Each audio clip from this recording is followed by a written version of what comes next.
Thank you so much. Let's bring in telecom analyst Jeff Kagan. He joins us from Atlanta this afternoon. Welcome to Power Lunch, Jeff.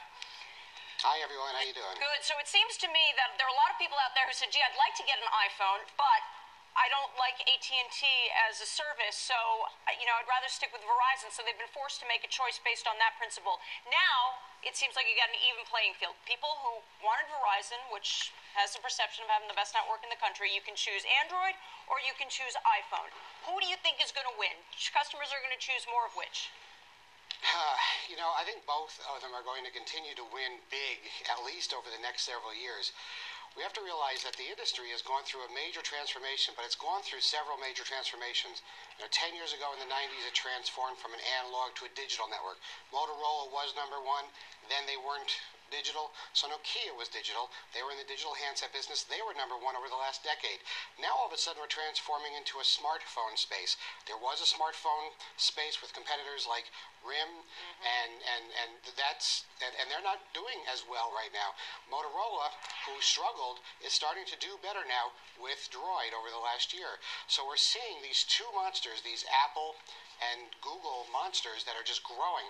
This is a brand new phenomenon. 5 years ago, are they the Burger King and Apple, McDonald's of all of this? In other words, all those other brands really that you mentioned, they're gone by the wayside? 5 years ago, the word Apple iPhone did not even exist. This is all a brand new phenomenon. So what we're watching right now is the first few innings of this game. So it's going to be a major transformation as the phones that we all carry over the next several years are going to have all these apps.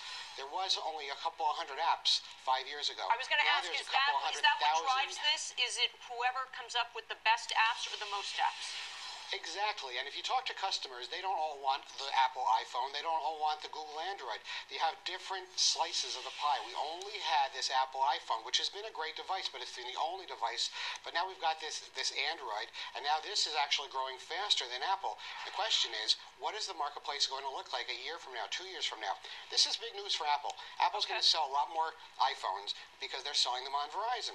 But it's also big news for Verizon. Verizon's going to be selling a lot of these phones. They have to pay Apple a fortune, but they'll eventually, per customer, but they'll eventually make money.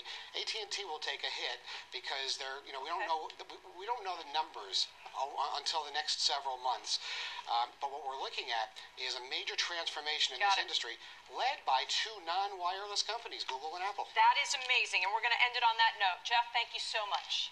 And straight ahead, your 401k could be the key to financial security when you retire, so should you go with a Roth IRA or a regular conventional IRA? We have the questions you need to answer. And as we go to break,